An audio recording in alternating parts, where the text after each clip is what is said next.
மனிதனுக்கு 100 வருட ஆயுள் எப்படி வந்தது? முழு கதையை பற்றி பார்க்கலாமா? வணக்கம் சொந்தங்களே. நம்ம வாழ்க்கை பத்தி நம்ம பல கேள்விகள் கேட்கிறோம். ஏன் நாம பிறக்கிறோம்? ஏன் நாம முதிர்கிறோம்? ஏன் நம்ம வாழ்க்கை 100 வருடம் தான் இருக்கு? இந்த கேள்விகளுக்கு சயின்ஸ் ஒரு பதில் சொல்லுது. ஆனா ஆன்மீகத்துல ஒரு ஆழமான உண்மை இருக்கு. இன்னைக்கு நான் சொல்ல போகிற இந்த கதை உங்க வாழ்க்கையை பார்க்கிற பார்வையை மாற்றும். உங்க மனசுக்கு ஒரு விழிப்புணர்வு தரும். இந்த கதை படைத்த கடவுள் பிரம்மா அவர்களோட தீர்ப்பு பற்றியது. அந்த காலத்துல இந்த பூமி இப்போ மாதிரி இல்ல. மனிதர்கள் இல்ல, விலங்குகள் இல்ல, பறவைகள் இல்ல. அப்போ பிரம்மா இந்த உலகத்தை உருவாக்குனாரு. மலைகள், நதிகள், காடுகள், கடல்கள். அதற்கு பிறகு அவர் உயிர்களை உருவாக்க ஆரம்பிக்கிறார். முதல்ல விலங்குகள், அதுக்கு பிறகு பறவைகள், அதற்கும் பிறகு மனிதன். அனைத்தையும் உருவாக்கி முடித்ததுக்கு அப்புறம் ஒரு மிக முக்கியமான விஷயம் மீதம் இருந்தது. ஒவ்வொரு உயிருக்கும் ஆயுள் நிர்ணயம் செய்யணும். ஆயுள் வழங்கும் தருணம். அதனால் பிரம்மா எல்லா உயிர்களையும் ஒரு பெரிய சபைக்கு அழைக்கிறார். அங்கு யானைகள், குதிரைகள், நாய்கள், குரங்குகள், மனிதர்களும் இருந்தாங்க.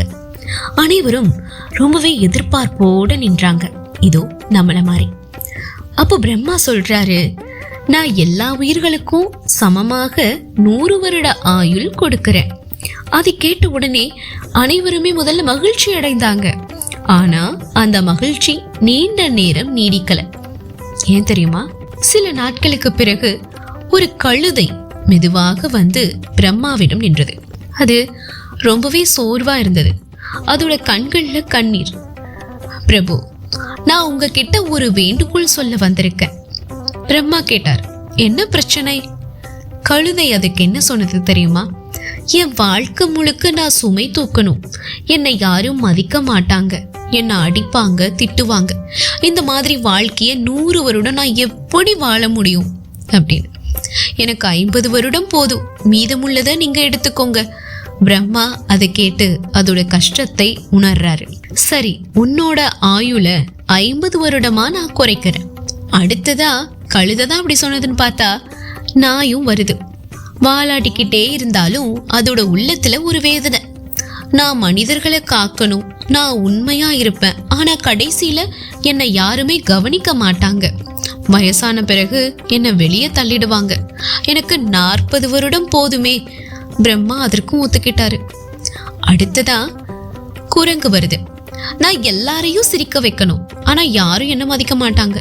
என்னை சிரிப்பதற்காக மட்டும் பயன்படுத்துவாங்க.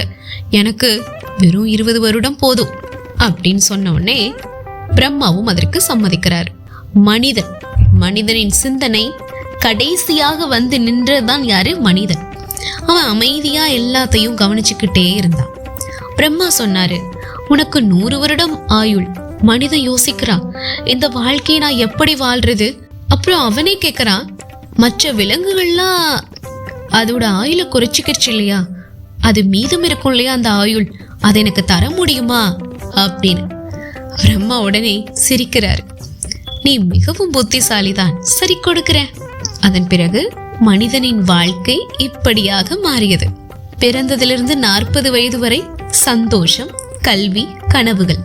40லிருந்து 60 வரை கழுத மாதிரி உழைக்கணும். அதோட வயது வேலை, கடன், பொறுப்பு, குடும்ப சுமை. இத கழுத மாதிரி தாங்கணும். அடுத்ததா 60லிருந்து 80 வரைக்கும் குழந்தைகள் மேல கவலை, உடல் பலவீனம், பாதுகாப்பு மனநிலை. இது நாய மாதிரி. அடுத்ததா குரங்கு போல 80லிருந்து 100 வயசு வரைக்கும் பேரன் பேத்தி கூட விளையாட்டு, யாரும் சீரியஸா எடுத்துக்க மாட்டாங்க, தனிமை. இப்ப புரியுதுங்களா? இந்த கதை நமக்கு என்ன சொல்லுது? வாழ்க்கை ரொம்ப சின்னதுதான், இளமை ரொம்ப முக்கியம். நம்ம நேரத்தை வீணாக்கவே கூடாது. பணம் மட்டும் வாழ்க்கை இல்லை, உறவுகள் தான் உண்மைங்க. கடைசியில நம்ம கூட வர்றது நம்ம நல்ல செயல்கள் மட்டும்தான்.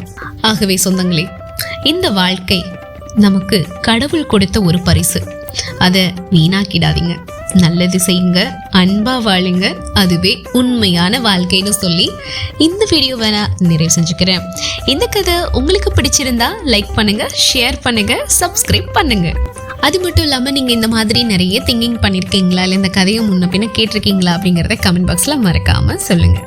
மேலும் இது போன்ற அருமையான சுவாரஸ்யமான வீடியோக்களுக்கு நீங்கள் பண்ண வேண்டியது நம்மளுடைய சேனலை சப்ஸ்கிரைப் பண்ணி சப்போர்ட் பண்ணுங்கள். நான் ஆல்ரெடி சொல்லியிருந்தேன், நிறைய பேர் சப்ஸ்கிரைப் பண்ணாமல் பார்த்துட்ருக்கீங்க. ப்ளீஸ் சப்ஸ்கிரைப் பண்ணி சப்போர்ட் பண்ணுங்கள். உங்களோட அந்த சப்ஸ்கிரைப் எனக்கு என்ன பண்ணும் அப்படின்னா என்கரேஜாக இருக்கும். ஓகேங்களா? மீண்டும் சந்திக்கலாம். நமது சந்திப்புகள் அனைத்தும் சந்தர்ப்பமாகும் பொழுது. அதுவரை நன்றி, வணக்கம்.